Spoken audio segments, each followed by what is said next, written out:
Éric Ciotti refuse de répondre à Sonia Mabrouk, record d'audience historique sur CNews. Éric Ciotti a offert un record historique à Sonia Mabrouk ce mercredi 4 juin 2025 sur CNews. La journaliste l'a titillé sur ses ambitions municipales.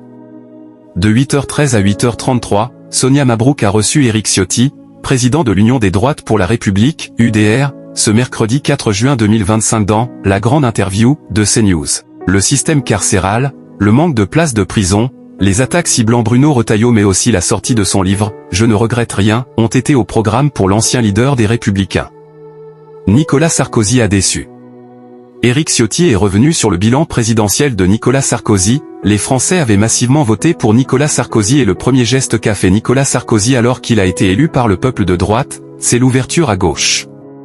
Il appelle 9 ministres socialistes, a rappelé l'invité qui s'est dit déçu par ce quinquennat. Il perd parce qu'il n'a pas été suffisamment à droite, a-t-il analysé à propos de l'élection de François Hollande en 2012.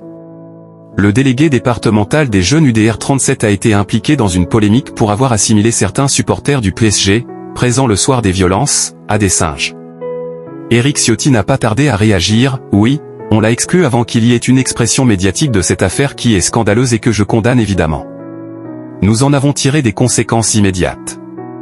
Un match Ciotti-Estrosi? Dans les derniers instants de l'interview, Sonia Mabrouk a été priée de s'y reprendre à 2 fois pour faire dire à un invité qui refusait de répondre s'il comptait briguer la mairie de Nice face à Christian Estrosi, je vous pose la question différemment. Qu'est-ce qui pourrait faire que vous renonciez à y aller? L'occasion pour Sonia Mabrouk de révéler que Christian Estrosi serait le prochain invité de « La grande interview ». Ce face-à-face a réuni 524 000 Français, correspondant à 16,5% des téléspectateurs, dont un record historique battu sur les CSP+, qui ont privilégié pour 20,5% ce rendez-vous quotidien. CNews s'est classée première chaîne d'information et deuxième chaîne nationale derrière France 2. Quelques heures plus tard, la journaliste a convaincu 300 000 aficionados, 2,9%, avec Midi News.